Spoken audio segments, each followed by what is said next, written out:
अभिलाषा Hindi academy में आप सभी विद्यार्थियों का एक बार फिर से स्वागत है।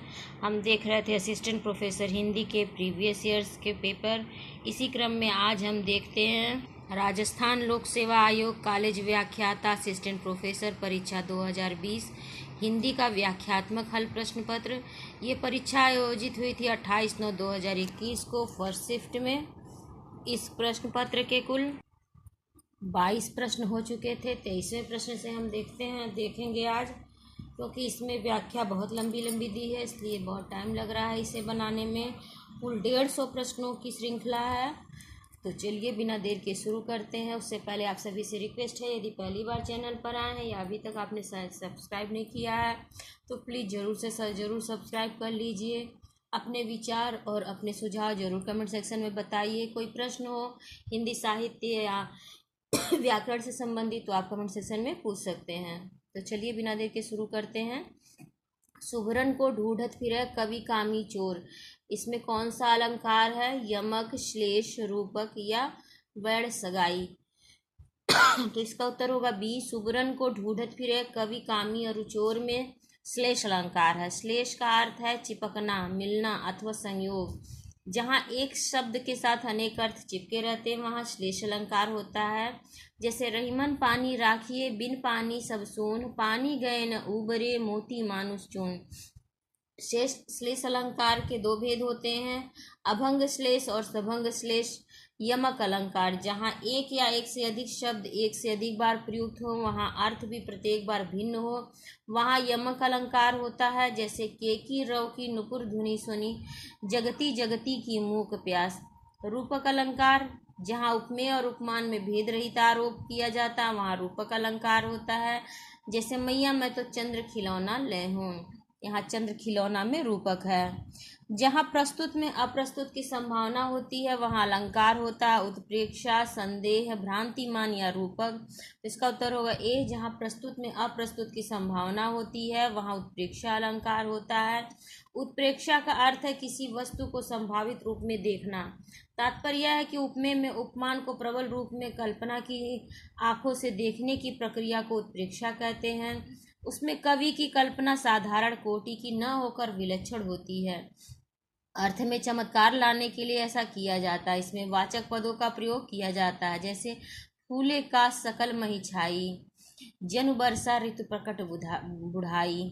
उत्प्रेक्षा अलंकार में मनु, मानो, जनु, जानो आदि शब्दों द्वारा संभावना पर जोर दिया जाता है।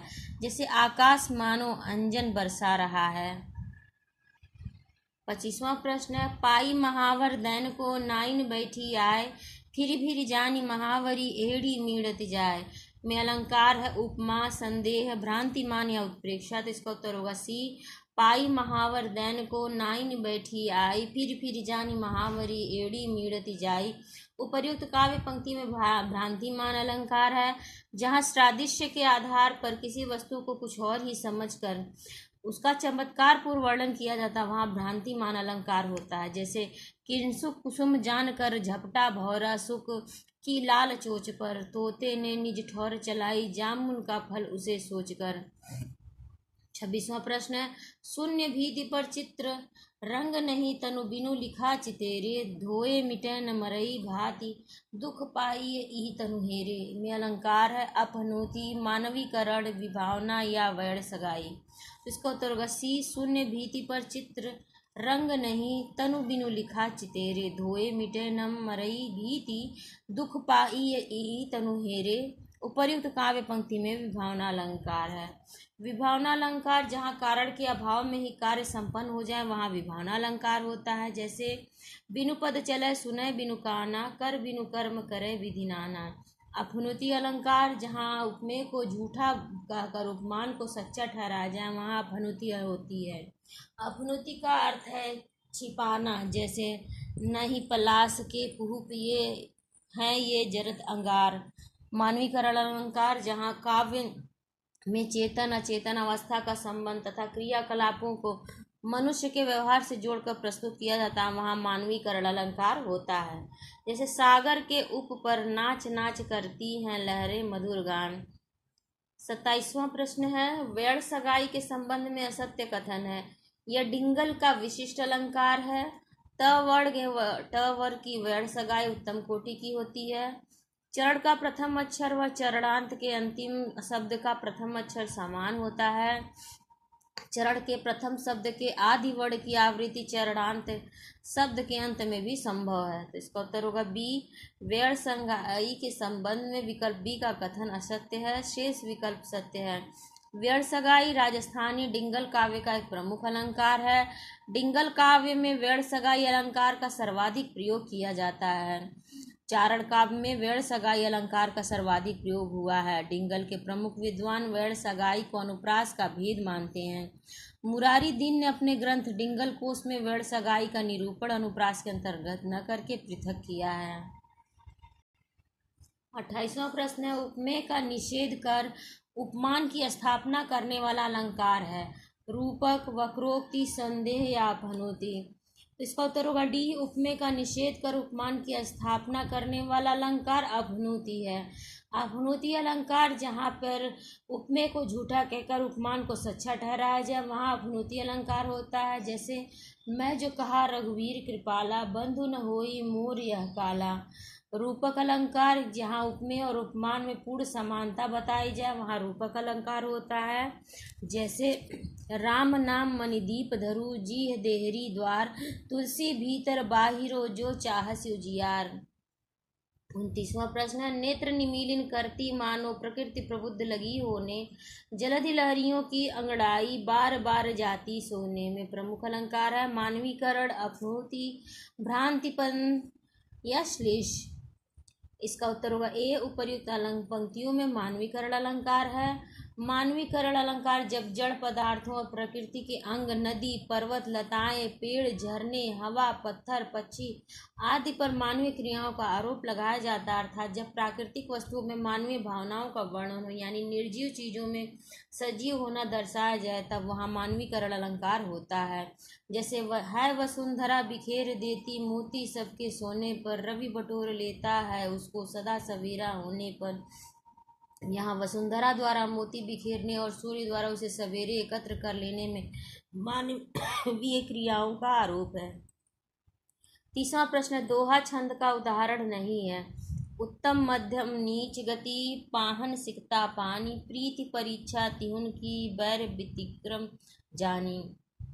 सीता जू रघुनाथ को, अमल कमल की माल, पहिराई जनु सबन की, हृदयावली भूपाल। हिम्मत किम्मत होए बिन हिम्मत किम्मत नाही, करे न आदर कोय रद कागद ज्यों राजिया। बिरह महानल विकल हिय, पिय पिय कही बिलखाही, आए हो पिय के निकट तिय पहचानत तिनाहि। इसका उत्तर होगा सी। उपर्युक्त पंक्तियों में विकल्प सी दोहा छंद का उदाहरण नहीं है, अन्य विकल्प दोहा छंद के से संबंधित हैं। अक्षरों एवं संख्या एवं क्रम, मात्रा, गणना तथा यति गति से संबंध विशिष्ट नियमों से नियोजित पद रचना छंद कहलाती है। छंद की प्रथम चर्चा ऋग्वेद में हुई। यदि गद्य का नियामक व्याकरण है तो कविता का छंद शास्त्र है। छंद के भेद, वर्ण और मात्रा के विचार से छंद के 3 भेद हैं, वाणिक छंद, मात्रिक छंद और मुक्तक छंद। दोहा यह अर्धसम मात्रिक छंद है। इस छंद के विषम चरणों में प्रथम एवं तृतीय में 13-13 मात्राएं और सम चरणों में द्वितीय चतुर्थ में 11-11 मात्राएं होती हैं। यति चरण के अंत में होती है। विषम चरणों के आदि में जगड़ नहीं होना चाहिए और सम चरणों के अंत में लघु होना चाहिए। तुक समान चरणों में होनी चाहिए। जैसे श्री गुरु चरण सरोज रज, निज मन मुकुर सुधारि, बरनउँ रघुवर विमल जसु, जो चाहत जो दायक फल चारि। मात्रिक सम छंद नहीं है। चौपाई, गीतिका, हरि गीतिका या उल्लाला। तो इसका उत्तर होगा डी। उल्लाला सम मात्रिक छंद नहीं है बल्कि यह अर्ध सम मात्रिक छंद है। उल्लाला छंद यह अर्ध सम मात्रिक छंद है। इसके विषम चरणों में 15-15 और सम चरणों में 13-13 मात्राएं होती हैं। कवि भानु के अनुसार इसका एक भेद प्रत्येक चरण में 13-13 मात्राओं वाला भी है। तुक सम चरणों में होती है। जैसे सब भांति सुशोभित हो जहाँ समता के सुख कर नियम, बस उसी स्वशासित देश में जागे हैं जगदीश हम। चौपाई, गीतिका और हरि गीतिका सम मात्रिक छंद है। डिगत उर्वी अति गुरुवी, सब सर्व पब्बय समुद्र सर, ब्याल बधिरत ही काल, बिकल दिगपाल चराचर, दिग्गयंत लर खरत परत दस कंदु मुख भर, सुर विमान हिम भानु, भानु संघटित परस्पर, चौके बिरंचि शंकर सहित कोलु कमठु अहिकल मल्ल्यो, ब्रह्मांड खंड कियो चंड धुनि, जबहि राम शिव धुन दल्यो, किस छंद में निबद्ध है कुंडलियां, छप्पय कवित्या मंदाक्रांता। तो इसका उत्तर होगा बी उपर्युक्त। काव्य पंक्तियां छप्पय छंद में निबंध है। छप्पय छंद यह विषम मात्रिक और संयुक्त छंद है, जैसे इसके नाम से ही स्पष्ट है। छंद के 6 चरण होते हैं। प्रथम 4 चरण रोला के और शेष 2 चरण उल्लाला के होते हैं। छप्पय में उल्लाला के सम विषम प्रथम द्वितीय और तृतीय चतुर्थ चरणों का यह योग 15-3 अर्थात 28 मात्रा वाला ही अधिक प्रचलित है। जैसे जहाँ स्वतंत्र विचार न बदले मन में मुख में, जहाँ न बाधक बने न सबल निर्बलों के सुख में, जहाँ सबको जहाँ समान निजोन्नति का अवसर हो, शक्तिदायिनी निशा हर्ष सूचक वासर हो, सब भांति सुशोभित हो, जहाँ समता के सुख कर नियम, बस उसी सुशासित देश में जागे हैं जगदीश हम। तो ये भी छप्पा छंद का उदाहरण। 33वां प्रश्न है, कुंडलियां छंद का लक्षण नहीं है। प्रथम 4 पंक्तियां रोला व अंतिम 2 पंक्तियां दोहा छंद की होती हैं। मात्रिक विषम छंद है। सी ये छंद 6 पंक्तियों का होता है। डी ये संयुक्त छंद है। तो इसका उत्तर होगा ए, प्रथम 4 पंक्तियां रोला व अंतिम 2 पंक्तियां दोहा छंद की होती हैं। यह लक्षण कुंडलिया छंद का नहीं है। कुंडलिया छंद वह विषम मात्रिक छंद है जो 2 छंदों दोहा और रोला के मिश्रण से बनता है, जिसमें 6 चरण होते हैं और प्रत्येक चरण में 24-24 मात्राएं होती हैं। और दोहे का चरण रोला के प्रथम चरण में दोहराया जाता है, जैसे दौलत पाए न कीजिए सपने में अभिमान, चंचल जल दिन चारि को ठाउ न रहत निदान, जियत जग में जैस लीजय, मीठे वचन सुनाए विनय सबही की कीजय, कह गिरिधर कविराय अरे यह सब घट तौलत, पाहुन निसि दिन चारि रहत सब की ही के दौलत। 34वां प्रश्न है, धर्म के मग में अधर्मी के से कभी डरना नहीं, चेत कर चलना कुमार्ग में कदम धरना नहीं, शुद्ध भाव में भयानक भावना भरना नहीं, बोधवर्धक लेख लिखने में कभी करना नहीं, छद्म में निबद्ध है। गीतिका हरिगीतिका द्रुत विलंबित कवित्व। तो इसका उत्तर होगा ए, धर्म के मग में अधर्म से कभी डरना नहीं, चेत कर चलना कुमार्ग में कदम धरना नहीं। उपर्युक्त काव्य पंक्तियां गीतिका छंद में निबद्ध है। गीतिका छंद यह सम मात्रिक छंद है। इसमें 26 मात्राओं के का चरण होता है। 14-12 मात्राओं पर यति होती है और अंत में लघु गुरु का प्रयोग होता है। 35वां प्रश्न है, संसार के समर स्थली में धीरता धारण करो, चलते हुए निज इष्ट पथ पर संकटों से मत डरो, जीते हुए भी मृतक समरह करना केवल दिन भरो, वीर वीर बनकर आप अपनी विघ्न बाधाएं हरो। ये पंक्तियां किस छंद में निबद्ध हैं? गीतिका, उल्लाला, हरिगीतिका, कवित्त। इसका उत्तर होगा सी, उपर्युक्त काव्य पंक्तियां हरिगीतिका छंद में निबद्ध हैं। हरिगीतिका छंद यह सम मात्रिक छंद है। इस छंद के प्रत्येक चरण में 28 मात्राएं होती हैं। 16 और 12 मात्राओं पर यति तथा अंत में लघु गुरु का प्रयोग ही अधिक प्रचलित है। देखिए, जैसे कहती हुई यूं उत्तरा के नेत्र जल से भर गए, हिम के कड़ों से सूर्य मानो हो गए पंकज नए। बहुत अच्छा खासा व्याकरण इस प्रश्न पत्र में पूछा गया है और व्याकरण के सभी पक्षों को इसमें सम्मिलित किया गया है। तो देखिए 36वां प्रश्न है, मंदाक्रांता छंद का गढ़ क्रम है। यमन सब लग, बी है नभर, सी है तब जज ग, डी है मभन तत गागा। तो देखिए ये इसका मतलब य से होगा यगड़, म से मगड़, न से नगड़, स से सगड़, भ से भगड़, ल से लगड़ और ग से लगड़, ग से गढ़। ग से कोई गढ़ नहीं होता है। यह माता राजभानस लगाइए, यही इसका सूत्र है। तो देखिए इसका की व्याख्या देखते हैं। डी, मंदाक्रांता छंद का गढ़ क्रम है मभन तत ग। मंदाक्रांता इस वर्णिक समृद्ध छंद के प्रत्येक चरण में मगड़, भगड़, नगड़, तगड़, तगड़ और दो गुरु के क्रम से 17 वर्ण होते हैं तथा 10-7 वर्णों पर यति होती है। जैसे फूली डाले कुसुममयी तीय को देख आंखें, आ जाती हैं मुरलीधर की मोहनी मूर्ति आगे। 37वां प्रश्न है, प्रबल जो तुम में पुरुषार्थ हो, सुलभ कौन तुम्हें न पदार्थ हो। प्रगति के पथ में विचारो उठो, भुवन में सुख शांति भरो उठो। ये पंक्तियां किस छंद में निबद्ध है? हरिगीतिका, द्रुत विलंबित गीतिका या मंदाक्रांता।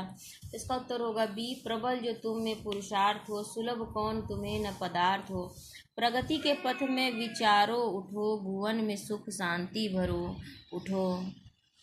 ये पंक्तियां द्रुत विलंबित छंद में निबंध है। द्रुत विलंबित छंद इस वर्णिक समृद्ध छंद के प्रत्येक चरण में नगड़, भगड़, धगड़, रगड़ के क्रम से कुल 12 वर्ण होते हैं। उदाहरण, जिसमें कुछ पौरुष हो यहाँ न, जिसमें कुछ पौरुष हो यहाँ सफलता वह पा सकता कहाँ। 38वां प्रश्न है, प्लेटो के संबंध में असत्य कथन है। कविता ज्ञान से उत्पन्न होती है। देखिए, पाश्चात्य काव्य शास्त्र में शुरू हो चुका है। कविता ज्ञान से उत्पन्न होती है। बी, काव्य और नाटक अंतःप्रेरणा से उत्पन्न होते हैं। सी, काव्य भाव को उद्दीप्त करता है, तर्क को नहीं। डी, कवि केवल माध्यम है, वास्तविक रचयिता ईश्वर है। तो इसका उत्तर होगा ए, कविता ज्ञान से उत्पन्न होती है। प्लेटो के संबंध में ये असत्य कथन है। शेष कथन प्लेटो के संबंध में सत्य है। प्लेटो का जन्म 427 से 347 ईसा पूर्व में एथेंस में हुआ था। प्लेटो का मूल नाम अरिस्तोक्लीस था। प्लेटो की महत्वपूर्ण रचनाएं निम्नलिखित है: इयोन, लाज, रिपब्लिक, गोर्गियास, फिलेबुस, एपोलॉजी, सिंपोजियम आदि। प्लेटो प्रत्ययवादी या आत्मवादी दार्शनिक था। प्लेटो ने अपने इयोन नामक संवाद में काव्य सृजन प्रक्रिया या काव्य हेतु की चर्चा की है। इसने ईश्वरीय उन्माद को काव्य हेतु स्वीकार किया है। प्लेटो के अनुसार कवि काव्य सृजन दैवी शक्तियों से प्रेरित होकर करता है। काव्य देवी को प्लेटो ने म्यूजेज संज्ञा से अभिहित किया है। प्लेटो का कहना है कि सभी प्रकार के समर्थ कवि अपनी काव्य रचना किसी सचेष्ट कलात्मक प्रेरणा द्वारा नहीं, बल्कि दैवीय शक्ति से प्रेरित एवं अभिभूत होकर करते हैं, यानी कवि कर्म किसी वैज्ञानिक पद्धति पर अवलंबित नहीं रहता। प्लेटो के अनुसार कवि में सृजन की क्षमता का प्रादुर्भाव अलौकिक शक्ति के रूप में होता है, कलात्मक सिद्धि के रूप में नहीं। 39वां प्रश्न, प्लेटो ने नहीं माना है कला में अनुकरण की बात। बी, कलाओं के पारस्परिक संबंधों व वर्गीकरण की बात। सी, कलाओं में आदर्श की, न्याय, सौंदर्य व सत्य की प्रतिष्ठा की बात। डी, चिंतन को कला साधना का आवश्यक अंग न मानना। तो इसका उत्तर होगा डी, प्लेटो ने चिंतन को कला साधना का आवश्यक अंग नहीं माना है। कला के अनुकरण की उद्भावना का श्रेय प्लेटो को दिया जाता है। वास्तव में प्लेटो ने अनुकरण में मिथ्या तत्व का आरोप लगाकर कलागत सृजनशीलता की अवहेलना की है। प्लेटो ने यूनानी शब्द मिमेसिस अर्थात अनुकरण का प्रयोग अपकर्षी अर्थ में किया है। उनके अनुसार अनुकरण में मिथ्यात्व रहता है जो हेय है। प्लेटो के संपूर्ण चिंतन का मुख्य उद्देश्य आदर्श राज्य निर्माण। उनके कला संबंधी विचार भी आदर्श नागरिकों की शिक्षा के संदर्भ में व्यक्त किए गए हैं। कला के मूल्य के संदर्भ में प्लेटो का दृष्टिकोण उपयोगितावादी और नैतिकतावादी था। प्लेटो का कला विषयक दृष्टिकोण विधेयात्मक या मानकीय है, अर्थात प्लेटो बताना चाहते कि कला कैसी होनी चाहिए। 40वां प्रश्न है, प्लेटो के विचारों से बेमेल है। तात्विक दृष्टि से मूल सत्य अमूर्त ज्ञान रूप विचार होता है। बी, वस्तु सत्य अमूर्त का ज्ञान प्रसूत मूर्त रूप है। सी, कलाकृति धारण प्रसूत आभास मात्र है। डी, अमूर्त ज्ञान रूप का व धारणा प्रसूत आभास में अंतर नहीं होता है। तो इसका उत्तर होगा डी, अमूर्त ज्ञान रूप व धारणा प्रसूत आभास में अंतर नहीं होता है। प्लेटो के विचारों से मेल नहीं खाता है। रिपब्लिक के 10वें अध्याय में अनुकरण का प्रयोग प्लेटो ने वस्तु जगत के माध्यम से विचार जगत और कला जगत के बीच संबंध की व्याख्या के लिए किया है। प्लेटो विचार को सार्वभौमिक अमूर्त सत्य मानते हैं।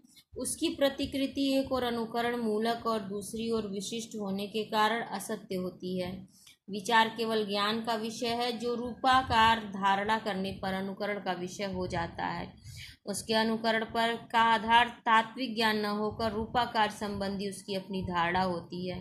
प्लेटो के अनुसार मूल सत्य अमूर्त ज्ञान रूप विचार होता है। वस्तु सत्य उसका ज्ञान सत्य और असत्य के बीच है। ज्ञान और धारणा के बीच वही अस्तित्व और अभाव के बीच है। 41वां प्रश्न है, अरस्तु के अनुकरण सिद्धांत के संबंध में असंगत कथन है। कला प्रकृति की भावना में तथा कल्पना में अनुकृति नहीं है। काव्य का विषय प्रकृति का प्रतीयमान संभाव्य और आदर्श रूप है। अनुकरण एक सर्जन क्रिया है। डी, अनुकरण वह तंत्र है जिसके द्वारा कवि अपनी कल्पनात्मक अनुभूति की प्रक्षेपी अभिव्यक्ति को अंतिम रूप प्रदान करता है। इसका उत्तर होगा ए, कला प्रकृति की भावना में तथा कल्पना में अनुकृति नहीं है। अरस्तु के अनुकरण सिद्धांत के संबंध में असंगत है। अरस्तु भावना में तथा कल्पना में अनुकरण को स्वीकार करते हैं। अरस्तु की मान्यता है कि इस अनुकरण का चित्रण में कवि की भावना और कल्पना का निश्चय ही योगदान होगा, वह नकल समान नहीं है। अरस्तु अनुकरण को सृजनात्मक क्रिया मानते हैं। उनके अनुसार अनुकरण की प्रक्रिया में कला द्वारा प्रकृति के अनेक दोष व अपूर्णताएं पूरी की जाती हैं। काव्य कला को अरस्तु राजनैतिक तथा नीति शास्त्र की दृष्टि से न देखकर सौंदर्य शास्त्र की दृष्टि से देखते हैं। अरस्तु ने सुंदर को शिव से अधिक व्यापक बताया है। 42वां प्रश्न, अरस्तु ने त्रासदी के अनिवार्य अंग स्वीकार किए हैं 5, 6, 7 या 8। इसका उत्तर होगा बी, अरस्तु ने त्रासदी के 6 अनिवार्य अंग स्वीकार किए हैं जो निम्न है: कथानक, चरित्र, विचार, पद योजना, गीत और दृश्य। अरस्तु ने काव्य दोषों को के 5 आधार माने हैं: असंभाव का वर्णन, दूसरा अयुक्त वर्णन, तीसरा अनैतिक वर्णन, चौथा विरुद्ध वर्णन और 5वां शिल्पगत दोष। अरस्तु का मूल यूनानी नाम अरिस्तोतिलेस था। इनके गुरु का नाम सिकंदर था। अरस्तु के ग्रंथों की संख्या 400 बताई जाती है, जिसमें सर्वप्रमुख 3 हैं। पेरिपोइटिकस काव्यशास्त्र है, काव्य के मौलिक सिद्धांतों का विवेचन इसमें हुआ है। तेखनेस रिटोरिकस भाषा शास्त्र पर भाषण, भाषा एवं भावों का वर्णन है। वसीयतनामा दास प्रथा से मुक्ति का प्रथम घोषणा पत्र से कहा जाता है। 43वां प्रश्न, त्रासदी के अनिवार्य अंगों के संबंध में उपयुक्त कथन है। दृश्य विधान, पदावली व भाषा परिष्कार अनुकरण के विषय हैं। बी, पदावली, गीत व चरित्र अनुकरण के विषय हैं। सी, कथानक, चरित्र व विचार अनुकरण के विषय हैं। डी, भाषा परिष्कार, दृश्य विधान व कथानक अनुकरण के विषय हैं। तो इसका उत्तर होगा सी। अरस्तु के त्रासदी के अनिवार्य अंगों के संबंध में उपयुक्त कथन है। कथानक, चरित्र व विचार अनुकरण के विषय हैं। अरस्तु ने त्रासदी के 6 तत्व माने हैं: कथानक, चरित्र, विचार, पद विन्यास या भाषा, गीत और दृश्य। कथानक के लिए अरस्तु ने संकलन त्रय का सिद्धांत दिया। इसमें उन्होंने देश, काल और कार्य के आनुपातिक संयोजन के माध्यम से कथानक के निर्माण को सुनिश्चित किया है। कथानक का अर्थ है त्रासदी की विषय वस्तु का घटना विन्यास। अरस्तु ने त्रासदी में सबसे अधिक महत्व इसी तत्व को दिया है। कथानक के लिए अरस्तु ने 3 विशेषण रखे हैं: गंभीर, पूर्ण और विस्तृत। 44वां प्रश्न है, अरस्तु के विरेचन सिद्धांत के संबंध में असंगत कथन है। अरस्तु ने विरेचन शब्द का ग्रहण साहित्य शास्त्र से इतर स्रोत से किया है। मन की शुद्धि से आत्मा विशद व प्रसन्न होती है। प्लेटो द्वारा प्रतिपादित सिद्धांतों का समर्थन करने हेतु विरेचन की अवधारणा प्रस्तुत की गई है। अरस्तु ने विरेचन शब्द का प्रयोग त्रासदी की परिभाषा देते हुए किया है। इसका उत्तर होगा सी, प्लेटो द्वारा प्रतिपादित सिद्धांतों का समर्थन करने हेतु विरेचन की अवधारणा प्रस्तुत की गई है। यह अरस्तु के विरेचन सिद्धांत के संबंध में संगत कथन है। विरेचन के संदर्भ में अन्य कथन सत्य हैं। पेरी इप्सुस ग्रंथ के रचयिता हैं अरस्तु, लॉन्जाइनस, क्रोचे या कालरिस। तो इसका उत्तर होगा बी। पेरी इप्सुस ग्रंथ के रचयिता उदात्त सिद्धांत के प्रवर्तक लॉन्जाइनस हैं। लॉन्जाइनस मूल यूनानी नाम लोंगिनुस का समय ईसा की 1वीं या 3वीं शताब्दी माना जाता है। पेरी इप्सुस ग्रंथ का प्रथम बार प्रकाशन 1554 इसमें इतालवी विद्वान रेबेर तेल्लो ने करवाया था। पेरी इप्सुस मूलतः भाषण शास्त्र रेटोरिक का ग्रंथ है। लॉन्जाइनस ने पेरिप्सूस की रचना पत्र के रूप में पोस्तुम्यूस तेरेंतियानुस नामक व्यक्ति को संबोधित करके की। लॉन्जाइनस ने अपनी रचना पेरिप्सूस में उदात्त को काव्य की आत्मा माना है। उदात्त का निरूपण सर्वप्रथम केकिलिउस नामक व्यक्ति ने किया था। यह रोचक तथ्य है कि कुछ विद्वान जहां लॉन्जाइनस को प्रथम रोमांटिक समीक्षक मानते हैं, तो कई विद्वान सर्वोत्तम क्लासिकल समीक्षक भी मानते हैं। लॉन्जाइनस ने कहा है, उदात्त महान आत्मा की प्रतिध्वनि है। 46वां प्रश्न है, लॉन्जाइनस के उदात्त के स्रोत में सम्मिलित नहीं है। भावावेश की तीव्रता, बी गरिमा में रचना विधान, सी अत्यधिक शब्दाडंबर, डी समुचित अलंकार योजना। इसका उत्तर होगा सी, लॉन्जाइनस के उदात्त के स्रोत में अत्यधिक शब्दाडंबर सम्मिलित नहीं है, बल्कि शब्दाडंबर, बालिशता और भावाडंबर उदात्त के 3 अवरोधक तत्व हैं। लॉन्जाइनस उदात्त के 5 स्रोत मानते हैं। पहला, महान विचारों की उद्भावना की क्षमता, दूसरा भावों की प्रबलता, तीसरा अलंकारों, विचार अलंकार और शब्द अलंकार का समुचित प्रयोग, चौथा है भव्य पद योजना, इसमें शब्द चयन, बिंब विधान और शैलीगत परिष्कार अंतर्भूत है। पांचवा, रचना की गरिमा और उत्कर्ष का समुचित प्रभाव। 47वां प्रश्न है, लॉन्जाइनस की उदात्त संबंधी मान्यता अनुसार असंगत कथन है। विषय साधन नहीं है, साध्य है। प्राचीन काव्यानुशीलन आवश्यक है।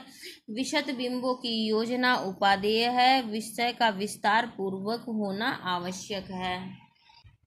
इसका उत्तर होगा ए, विषय साधन नहीं है, साध्य है। लॉन्जाइनस की उदात्त संबंधी मान्यता अनुसार असंगत कथन है। लॉन्जाइनस ने उदात्त को परिभाषित करते हुए लिखा है, उदात्त अभिव्यंजना का अनिर्वचनीय प्रकर्ष और वैशिष्ट्य है। लॉन्जाइनस ने उदात्त की उत्पत्ति के लिए प्रतिभा को सर्वाधिक महत्व दिया है। लॉन्जाइनस के अनुसार उदात्त का कार्य अनुनयन नहीं, बल्कि सम्मोहन या लोकोत्तर आह्लाद है। जहाँ प्लेटो और अरस्तु ने उपदेशात्मकता और आनंद को काव्य तथा कला का मूल माना है, वहीं लॉन्जाइनस ने आनंदानुभूति को काव्य और कला का मूल उद्देश्य माना है। क्रोचे की मान्यता नहीं है, सहज ज्ञान और प्रत्यक्ष ज्ञान में अभेद है। स्वयं प्रकाश ज्ञान बौद्धिक ज्ञान से स्वतंत्र व स्वायत्त होता है। सी, अभिव्यंजना ज्ञान रूप है और काव्य प्रकाशन कर्म रूप है। डी है, कला एक आध्यात्मिक प्रक्रिया है। इसका उत्तर होगा ए, सहज ज्ञान और प्रत्यक्ष ज्ञान में अभेद है। क्रोचे की मान्यता नहीं है। क्रोचे का जन्म 1866 से 1952 ईस्वी में इटली में हुआ था। क्रोचे की महत्वपूर्ण रचनाएं निम्न है, एस्थेटिक 1902 ईस्ट, न्यू एसेज ऑन एस्थेटिक 1920 ईस्ट, डिफेंस ऑफ पोएट 1933। क्रोचे का अभिव्यंजना सिद्धांत सहजानुभूति अभिव्यंजना पर आधारित है, जो उनके अनुसार चेतना की सबसे महत्वपूर्ण प्रक्रिया है। क्रोचे का मत है, सहजानुभूति से ही व्यक्ति को यथार्थ का ज्ञान होता है। क्रोचे के अभिव्यंजनावाद की मूल विशेषताएं हैं, अंतःप्रज्ञा, अभिव्यंजना और कला में अभेद संबंध है। दूसरा, अभिव्यंजना आत्मिक क्रिया है। तीसरा, प्रत्येक अंतःप्रज्ञा कला है और प्रत्येक कला अंतःप्रज्ञा है। कला वस्तु में नहीं होती है, बल्कि वस्तु द्वारा अभिव्यक्त रूप में होती है। और पांचवा, कला आंतरिक होने के साथ ही अखंड है। 49वां प्रश्न है, क्रोचे के अनुसार कला की सृजन प्रक्रिया से जुड़ा अनिवार्य चरण नहीं है। ए, कलाकार द्वारा उद्दीपक प्रभावों के अंतर्गत अमूर्त संवेदना का अनुभव। बी है, बिंब विधान के माध्यम से मानक स्तर पर अभिव्यंजना की पूर्णता। सी है, कल्पना शक्ति के माध्यम से उद्दीपक प्रभावों का संश्लेषण तथा अन्वय। डी है, मानस अभिव्यंजना का भौतिक स्तर पर कला आदि के रूप में अवतरण। तो इसका उत्तर होगा डी, मानस अभिव्यंजना का भौतिक स्तर पर कला आदि के रूप में अवतरण क्रोचे के अनुसार कला सृजन प्रक्रिया से जुड़ा अनिवार्य चरण नहीं है। क्रोचे कला का कोई प्रयोजन स्वीकार नहीं करते। उनका मानना है कि कला कला के लिए होती है। क्रोचे ने कला निर्माण के निम्न चरण माने हैं। पहला, संस्कार, दूसरा अभिव्यंजना, तीसरा सौंदर्य मूलक आनंद, चौथा सौंदर्य का ध्वनि, गति, रेखा, रंग आदि में रूपांतरण। क्रोचे ने कला निर्माण में प्रतिभा मूल कारण माना है। क्रोचे का कहना है कि कलाकार में सौंदर्य की उत्पत्ति होती है, भावक में सौंदर्य की पुनरुत्पत्ति होती है, अर्थात कलाकार सृष्टा सौंदर्य का भागी होता है। तो देखिए, ये वीडियो काफ़ी लंबी हो चुकी है, इसलिए मैं इसे यहाँ पर विराम देना चाहूँगी। इसके आगे के प्रश्नों को अगले भाग में हम बनाएंगे। 49 प्रश्न तक हो चुके हैं, 50वें प्रश्न से हम अगले भाग में बनाएंगे। तब तक के लिए आप सभी लोग देखते रहिए पूरी प्रैक्टिस सेट।